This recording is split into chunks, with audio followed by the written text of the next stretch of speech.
Friends ನಮಸ್ತೆ, welcome to my channel. So ಇವತ್ತು ಒಂದು ಕಪ್ ಹೆಸರು ಕಾಳನ್ನ ಬಳಸಿಕೊಂಡು ಒಂದು ಡಿಫ್ರೆಂಟ್ ಸ್ಟೈಲಲ್ಲಿ, ಡಾಬಾ ಸ್ಟೈಲಲ್ಲಿ ಒಂದು ರೆಸಿಪಿ ತೋರಿಸ್ತೀನಿ. ಏನೂ ತರಕಾರಿ ಇಲ್ದಿದ್ದಾಗ ಈ ರೆಸಿಪಿನ ಟ್ರೈ ಮಾಡಿ. ತುಂಬ ಚೆನ್ನಾಗಿರುತ್ತೆ. ಅನ್ನಕ್ಕಾಗಲಿ, ಚಪಾತಿ, ರೋಟೀಸ್, ನೀವು ಯಾವ ಥರ ಆದರೂ ಬಳಸ್ಕೋಬೋದು. ತುಂಬಾ ಅಂದರೆ ತುಂಬ ಚೆನ್ನಾಗಿರುತ್ತೆ.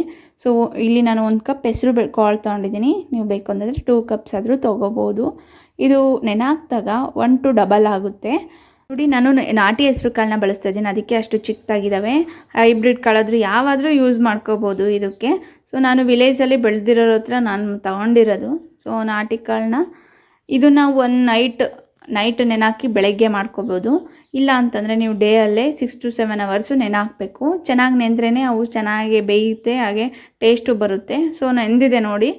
ಇವಾಗ ನಾನು ಇದನ್ನು ಒಂದು ಕುಕ್ಕರ್ಗೆ ಹಾಕ್ತಾಯಿದ್ದೀನಿ. ಒಂದು ಸ್ವಲ್ಪ ಅರಿಶಿನ, ಉಪ್ಪು ಹಾಕಿ 3 ವಿಸಿಲ್ ಕೂಗಿಸ್ಕೋಬೇಕು. ನೀರು ಜಾಸ್ತಿ ಹಾಕಂಗಿಲ್ಲ.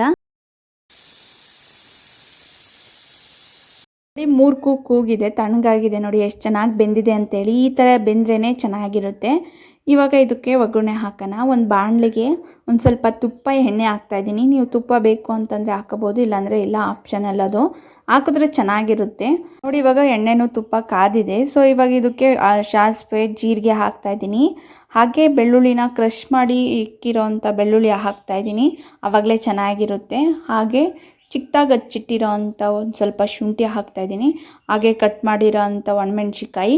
ನೀವು ಬೇಕು ಅಂತಂದರೆ ಹಸಿಮೆಣ್ಸಿಕಾಯಿನೂ ಯೂಸ್ ಮಾಡ್ಕೋಬೋದು, ಆಪ್ಷನಲ್ ಅದು.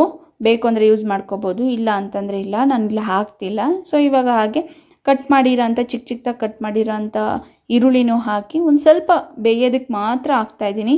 ಆಲ್ರೆಡಿ ನಾನು ಉಪ್ಪು ಕಾಳಿಗೆ ಹಾಕಿ ಬೇಯಿಸಿಟ್ಟಿದ್ದೀನಿ. ಸೊ ಹಾಗಾಗಿ ನಾನು ಜಾಸ್ತಿ ಹಾಕ್ತಿಲ್ಲ. ಈರುಳ್ಳಿಗೆ ಎಷ್ಟು ಬೇಕೋ ಅಷ್ಟೇ ಒಂದು ಸ್ವಲ್ಪ ಉಪ್ಪು ಹಾಕ್ತಿದ್ದೀನಿ. ಇವಾಗ ಇದನ್ನು ಚೆನ್ನಾಗಿ ಫ್ರೈ ಮಾಡ್ಕೋಬೇಕು.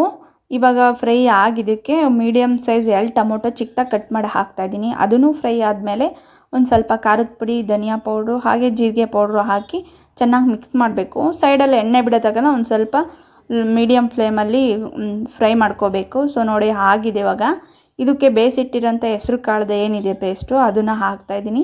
ಹಾಕಿ ಚೆನ್ನಾಗಿ ಮಿಕ್ಸ್ ಮಾಡ್ಕೊಳ್ಬೇಕು.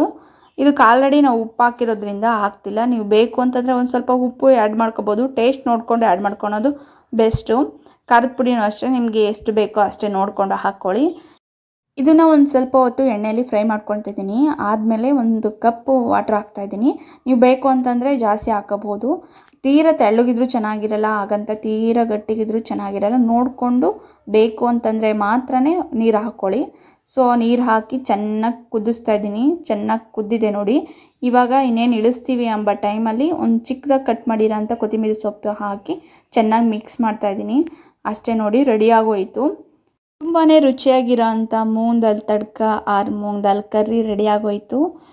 ಒಂದು ಸಲ ಈ ಥರ ಟ್ರೈ ಮಾಡಿ, ತುಂಬಾ ಚೆನ್ನಾಗಿರುತ್ತೆ. ಏನು ತರಕಾರಿ ಇಲ್ಲದಿದ್ದಾಗ ಈ ಥರ ಮಾಡಿದ್ರೆ ತುಂಬ ಅಂದರೆ ತುಂಬ, ಒಂದು ಚಪಾತಿ, ಒಂದು ರೊಟ್ಟಿ, ಒಂದು ಸ್ವಲ್ಪ ಅನ್ನ ಊಟ ಮತ್ತು ಎಕ್ಸ್ಟ್ರಾ ಊಟ ಮಾಡ್ತಾರೆ, ಅಷ್ಟು ಚೆನ್ನಾಗಿರುತ್ತೆ. ನನ್ನ ಚಾನಲ್ನ ಯಾರೆಲ್ಲ ಫಸ್ಟ್ ಟೈಮ್ ನೋಡ್ತಿದ್ದೀರಾ ಅವರು ಪ್ಲೀಸ್ ಸಬ್ಸ್ಕ್ರೈಬ್ ಮಾಡ್ಕೊಳ್ಳಿ. ಹಾಗೆ ಈ ವಿಡಿಯೋ ಇಷ್ಟ ಆದರೆ ಲೈಕ್ ಮಾಡಿ, ಶೇರ್ ಮಾಡಿ. ಹಾಗೆ ನಿಮ್ಮ ಅಭಿಪ್ರಾಯನ ಕಮೆಂಟ್ ಸೆಕ್ಷನಲ್ಲಿ ಕಮೆಂಟ್ ಮಾಡಿ. ಅಷ್ಟೇ ಇವತ್ತಿನ ವಿಡಿಯೋ. ಮತ್ತೊಂದು ವಿಡಿಯೋದಲ್ಲಿ ಸಿಗೋಣ. ಅಲ್ಲಿವರೆಗೂ ಬಾಯ್, ಲವ್ ಯು ಆಲ್.